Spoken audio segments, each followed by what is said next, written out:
Alright guys, it's Chatterbox Reviews, coming at you guys with my review for the Twilight Zone Season 1, Episode 2.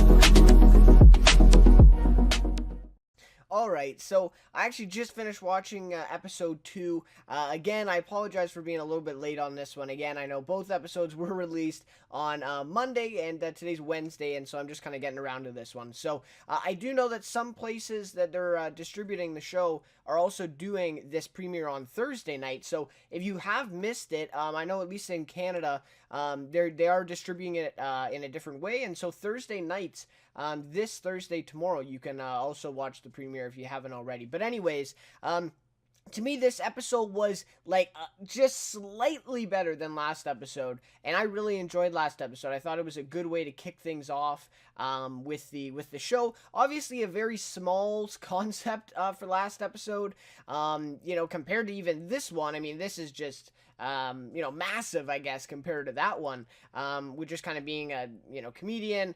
The main setting of that is just kind of a local local comedy club, through 50 minutes, right? So it's a very small concept episode, but I thought it worked really, really well.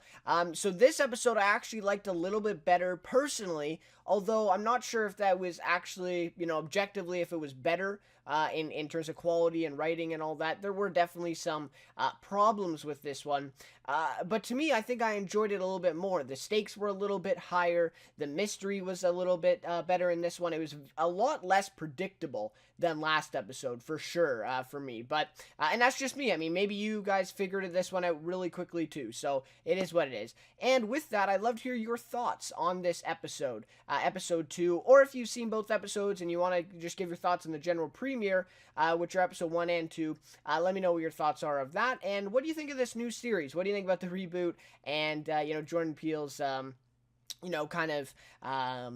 role as a host and his kind of feel for this this new version of it. So, anyways, love to hear your guys' thoughts. And if you like the review, please leave a like and consider subscribing to the channel. Would really appreciate it, as always. So, go through a little bit of a quick recap here, get to my rating, favorite character, and then some more overall thoughts going into April 11th. So, next week on Thursday for episode 3, which is called Rewind. And it looks like a real great one as well, just from the previews.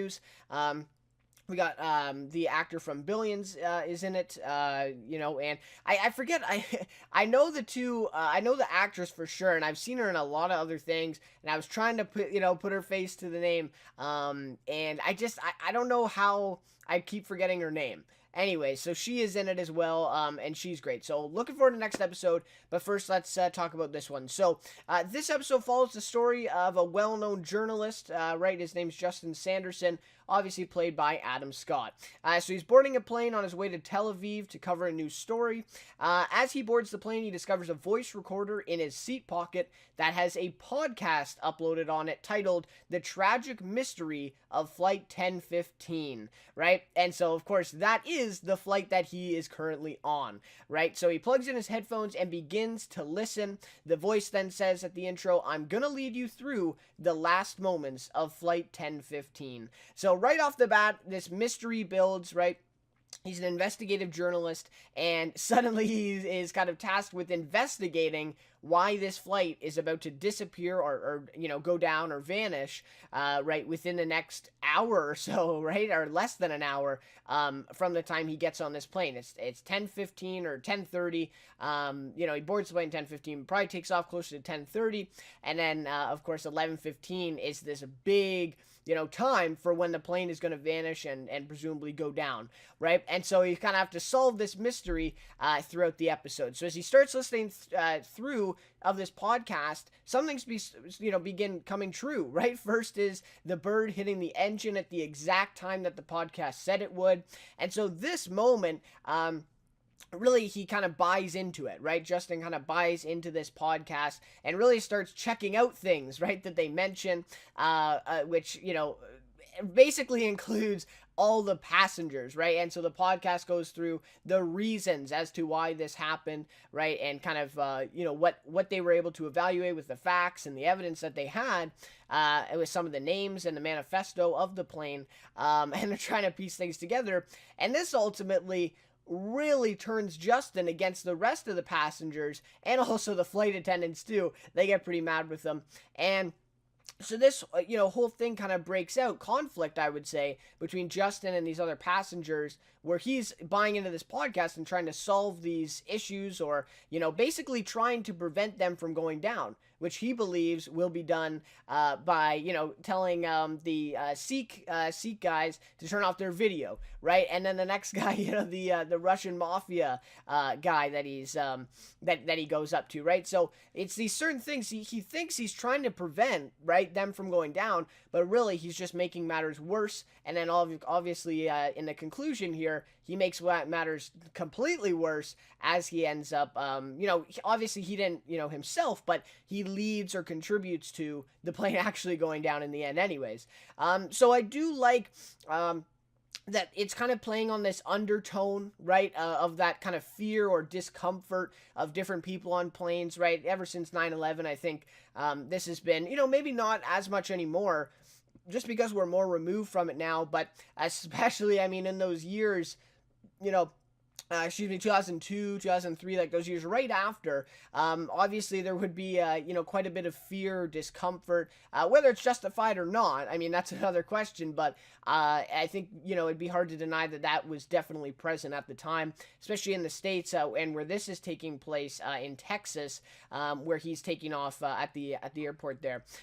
So obviously playing on that, right? Playing on that kind of discomfort and fear, right? First we see these two Sikh guys, and then also the Russian mafia guy. So it's and then he's also kind of like, kind of eyeing these passengers, right? And kind of put in this situation like, okay, who could be responsible, right, for this plane going down? And so he kind of starts to question the passengers, and of course specific passengers more than others, right? And so I think that's what the kind of undertone they're trying to play at here, in that it kind of pits him against the other passengers, and even, cause them to single out certain passengers due to that kind of undergirded, kind of fear or discomfort, right? So that's what I think they were going for. I'm not, really going to comment on whether it succeeded or not, because I never really got the whole big picture of it quite, but I think that's what they were kind of sliding under there as kind of an undertone there.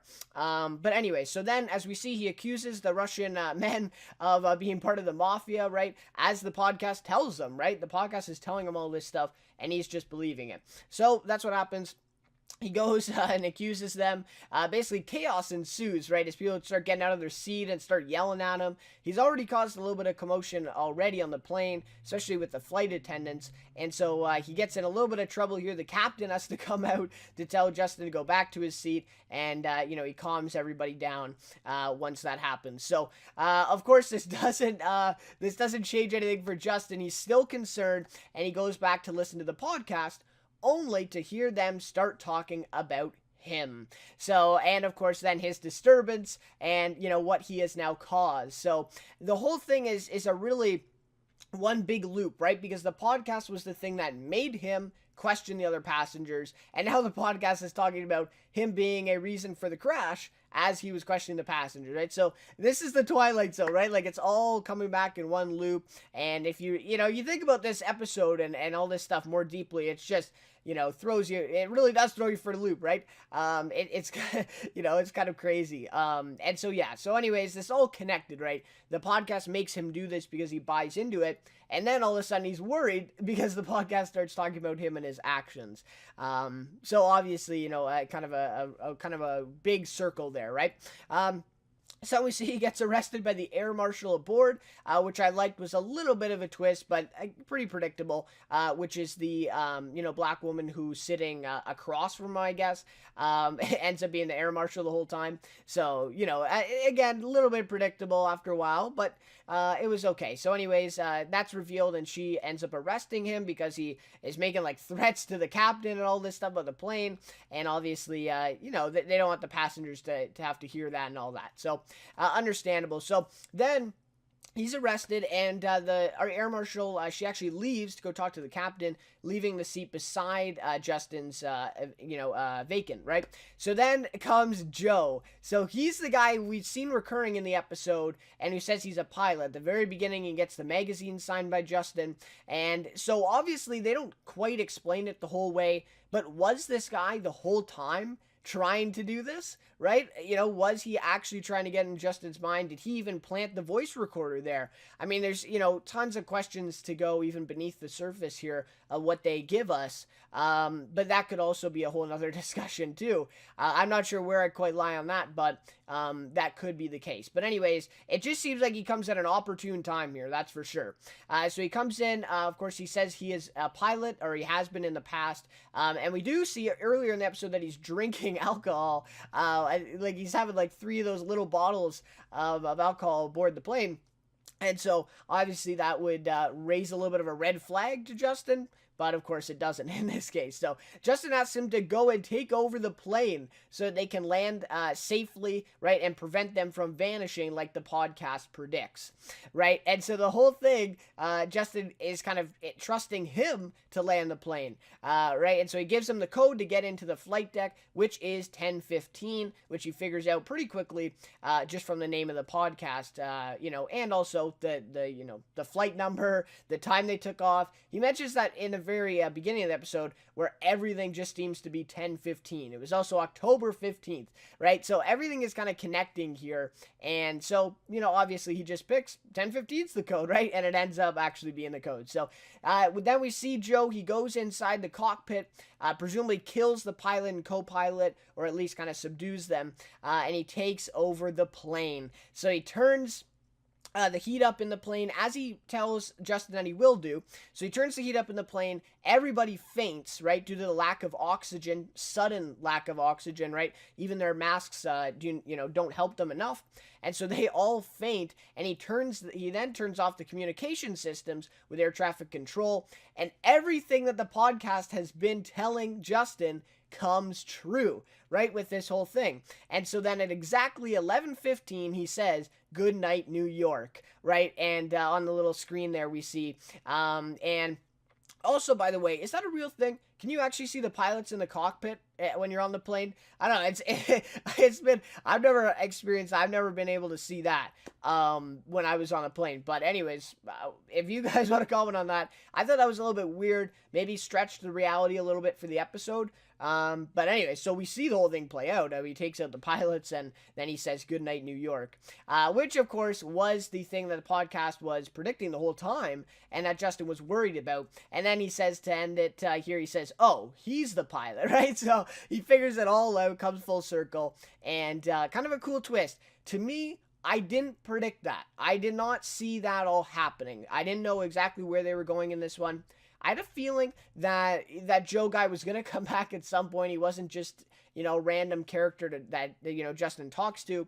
But I did not see this coming. So for me, this twist actually worked out pretty good, and I actually enjoyed it. But for those of you who did see it coming, yeah, I do admit it was a little bit predictable maybe. But still, I think it was kind of a cool twist. I think you got to, give it to them. For trying that, and I thought it actually worked well. So anyways, good night, New York. Everyone passes out except for Justin, who has that extra oxygen tank. So then we fast forward then on to the wreckage site at the very end, and Justin wakes up alone. He finds the podcast, plugs in the headphones to the podcast one last time, and hears it say basically that all passengers aboard the flight survived the wreck, which obviously, it's the Twilight Zone. We got to suspend reality for the show, but then also suspend the reality for what the things that they're going to do in this show, because again, it is the Twilight Zone. This is an alternate universe. So obviously, this is completely unrealistic that all passengers aboard would survive this wreck, especially after they kind of show us that wide shot of the plane. There's no way, right? There's no way that the plane would kind of land right inside of that quarry, it looked like, and everyone would survive. Just not true. But anyways, it's still, suspend the belief, right? Buy and do it a little bit, right? Buy and do it a little bit. And anyway, so they ended up, the podcast says, all the passengers were rescued except for one who was still missing, and of course, that is Justin. He is still missing to this day, as the podcast says. And then he, unplugs his headphones. He looks up and we find, we see the kid from before on the plane. And then we find out why, right? We find out why he is still missing as the passengers all gather together and start, presumably beating him to death. We don't see him die, of course, but that is kind of what we're led to believe, that they beat him to death for what he did in making them crash. So, crazy ending here. Both episodes just really brutal realities for the main character here in this kind of lesson episode story arcs here with both episodes. Just a real brutal ending for both of them. Justin gets beaten to death. And Samir, right? Samir was basically vanished forever. So anyways, but yeah, so obviously a very grim reality here to end off the episode, where the passengers beat him, and therefore he goes missing for the rest of, ever, right? Because he's dead. And of course, I guess the investigators did not find his body. So they must have done something with that. All right, so then at the very end of the episode, Jordan Peele comes in to give us kind of a recap and the lesson of this one. He says, in his final moments, Justin Sanderson made the case he did everything he could to avert disaster, but in the end, he was an investigative reporter, unwilling to investigate himself until it was too late. Justin discovered that the flight path to hell is paved with good intentions, and it passes directly through the Twilight Zone. So that was awesome. I love seeing Jordan Peele saying those lines, right? Through the Twilight Zone, right? Welcome to the Twilight Zone. To me, I love it. I mean, obviously it's not kind of normal Jordan Peele, kind of, if you're a big fan of him, what you're used to.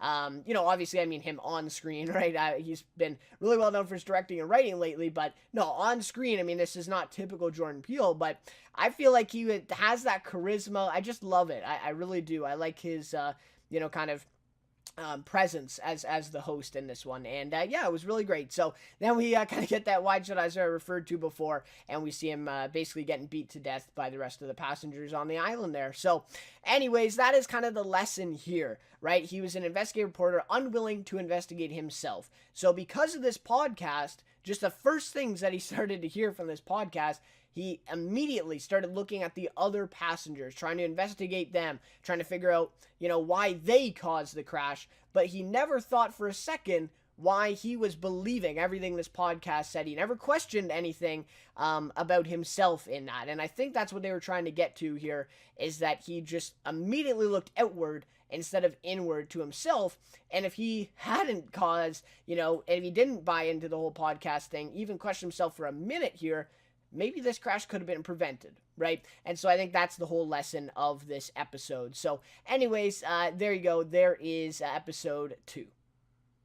Alright, so to end things off, my rating for this episode, I'm going to give it a 4.6 out of 5, which is, 1 decimal point higher than last episode. So performances were great in this episode, right? Of course, Adam Scott leading the way. And I will say this episode I thought was a little bit, of course it's all, all these episodes are going to focus on one particular character, but I felt like in this episode, even more than last, there was a lot of focus on just Justin, just our kind of main character that we're following, and in such kind of a tight environment, right, with located on this plane, him listening to the podcast, right, it was very kind of small scale, central, right, with that character. And so I felt like a lot of the supporting actors just had very small roles in this one, but they also did pretty well. I would like to know the name, by the way, of the voice on the podcast, because I thought that was a familiar voice, but I couldn't quite put it together, so I do want to search that up and see who that was, and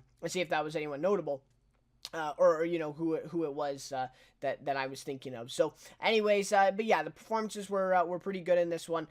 Just the same as last episode. I thought the performances were great in both of these. So I do want to say I feel like this episode benefited from its shorter runtime. I do think that shorter episodes like this in the future would be better. Last episode was 55 or 57 minutes or something like that. And I don't know. I just felt like this one worked better being only, I think it was about 36 or 37 minutes, this one.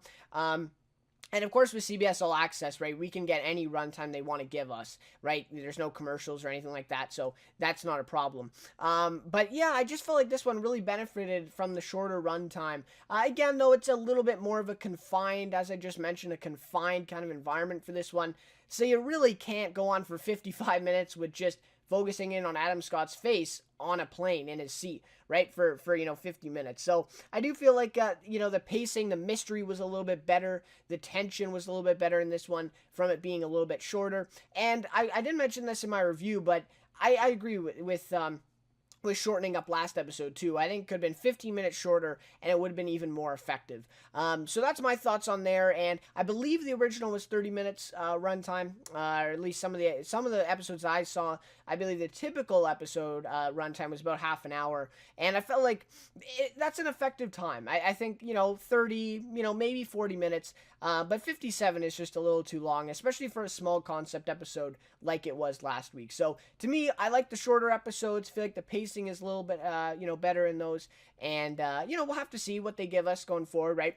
But that's just kind of my thought. I think that'd be a good idea, right? And then also I want to add, maybe the messages should be a little bit more subtle, in these episodes. And this is just kind of what I noticed from the first two episodes. This could be totally different in the rest of the season, right? I just feel like this leaves some more room for interpretation from the viewers. And, of course, with Jordan Peele kind of coming in at both of these episodes at the end, basically articulating the lesson and kind of the message that they were trying to convey, throughout the episode. I think it could be a little bit more ominous, maybe a little bit more subtle, in the way that they kind of convey this, and then leaves, open for interpretation with the viewers, and they can kind of play with what they got out of it. And we see this, being very effective with, shows like Black Mirror and others where, viewers theorize on everything, try to figure out the meanings of the endings and all that stuff, right? And a lot of people have fun with that. So I think that would be a lot more effective with this show as well. And don't get me wrong, I mean,